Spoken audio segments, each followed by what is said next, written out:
I think it's largely correct. Look, there are meetings that INEC has to be there, and those are convention kind of meeting, a meeting for electing of officers or meeting for nominating candidates for election. So what that means that those meetings require INEC because they have consequences that are beyond internal regulation of the party. So if you're going to have a primary, for example, you have to give INEC statutory notice, and INEC has to be there, file a report, and so on. But at the same time, I think INEC is right also in their own internal rules to provide for how notifications should come to them. So it has to be jointly signed by the directive chairman and secretary. But the argument that this is not those in which they require to be notified, in which case they cannot void this kind of meeting or ask that it should be cancelled for lack of due process, is well taken. Now, but beyond that, again, it's also funny. When the law says signed by the secretary of a party, for example, an acting secretary is a secretary. You see, this is where the problem is. I think Debo didn't quite look at that. INEC later was signed by an assistant secretary. By who? Acting secretary. Okay. The letter INEC wrote to them that I cited is by acting secretary. That's Setonji Koshodo.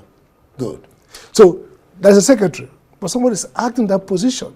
And the person who's acting has the same virtue as a secretary. So if a letter ought to be written by a secretary, and it's written by an acting secretary, it's my view that it's a valid letter. So beyond the fact that I know what and INEC again is building on previous knowledge that's not relevant, which don't understand as a conflict going on between two persons claiming.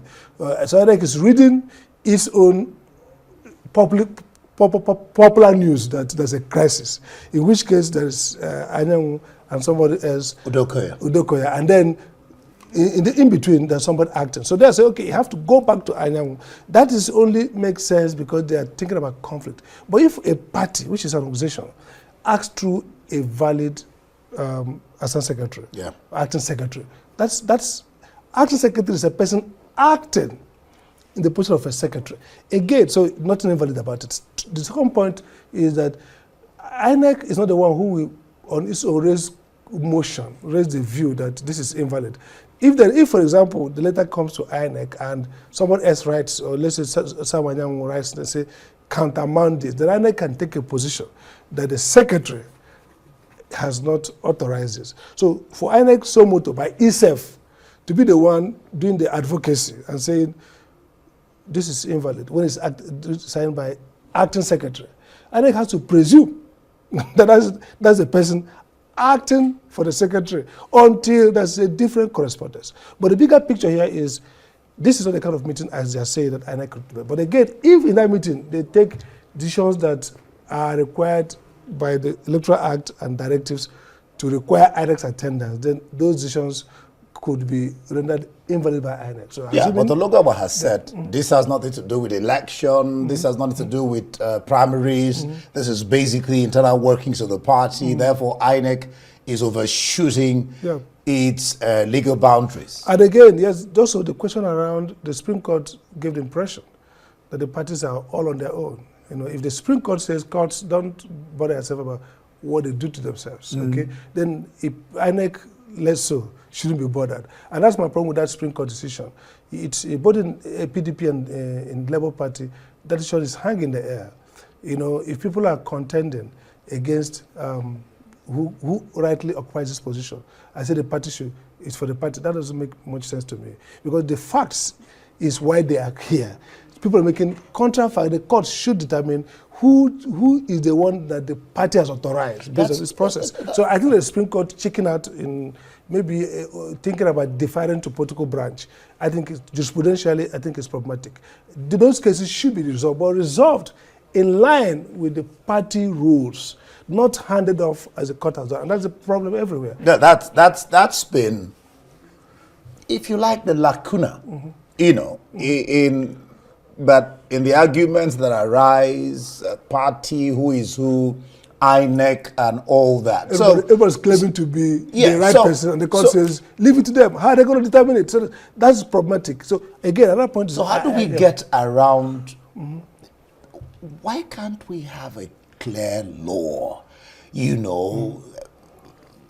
that even a layman can understand. I mean, taking reference Absolutely. from what is happening in Labour Party, this one claims that, and now INEC and PDP that are quarreling. I think the two things happening here. One is, I think INEC should be very careful because image matters, reputation of fairness. I mean, if the party are seeing you as compromised, even if they are not, it's not good for electoral credibility. The optics. And again, look at what happened last week when the FCT minister, commissions headquarters for INEC. Look, INEC is a constitutional body determined independence, and the federal government, an FCT minister who is super partisan, clear, he's not hiding it. He says, look, my job is to make sure Tinubu wins FCT. And the same man is giving you a gratuitous gift. Yeah, okay, you're talking about the bit because I was going to come to that. It's totally illegal. It doesn't make sense. INEC should have rejected. INEC will say, thanks, no thanks. INEC ought to. No, but the question arises, does INEC have the capacity in terms of funding to be able to raise that kind of structure if it needs it? Yes, because the part of what INEC provides under the Constitution for first-line charge to INEC as a form of financial insulation from influence is that its budget has to be approved by the National Assembly. So if INEC needed a building, I was used to be chairman of NEC, chief executive of NEC, we put in our budget that we need a building. So this is funded, you build yourself. This is like a gift. The same thing happened to the judiciary. How can government go and build houses for judges? Say the printer authorized. That is bribe, open bribe.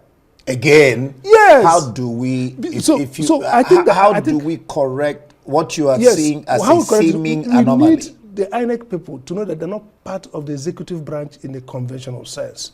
The reason why the Constitution stipulates... But a lot makes me understand that they are part of the executive. No, I said in that sense. The executive branch is big. When you create the independent commission, what that does theoretically, this is what I teach in the university for years, is that the National Assembly and the executive has now shared the power to say, we don't want this body to be attached to the executive because it has regulatory function. We carve it out, give it a status. Even though it is in the executive branch, it's actually, that's why you have a tenure, that's why you have a confirmation, that is why you're independent. Now, that body should not allow itself to be embedded. If you need a project, a building, you advocate for it. National Assembly will appropriate fund for you. But when the president now donates a charity to you, that's a seduction of a sort. That's bribery.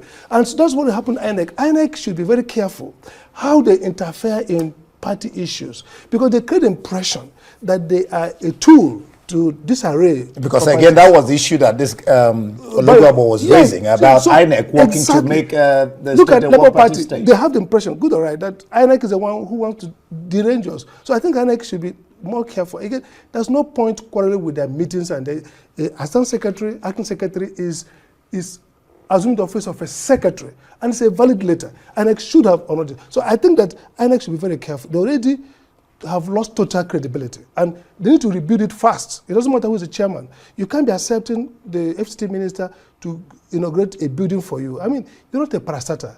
You are in an election that is going to be controversial. You are adversary parties. The incumbent government is being challenged by political parties. So everything about INEC has to be appropriated in a structured manner, nothing like free gift. Oh, INEC, by the way, INEC doesn't need a building. INEC has a good building. INEC has building. And what INEC needs now is restructuring and moral reorientation. It does not building. So PDP is right. All right. INEC is wrong. All right. We'll leave it there. Dr. Sam Amadi, always interesting to pick your brain. Director, Abuja School of Social and Political Thoughts. Glad to have you on Newsnight. Thank you. All right, you're still watching Newsnight from Nigeria's capital. We're live here in Abuja.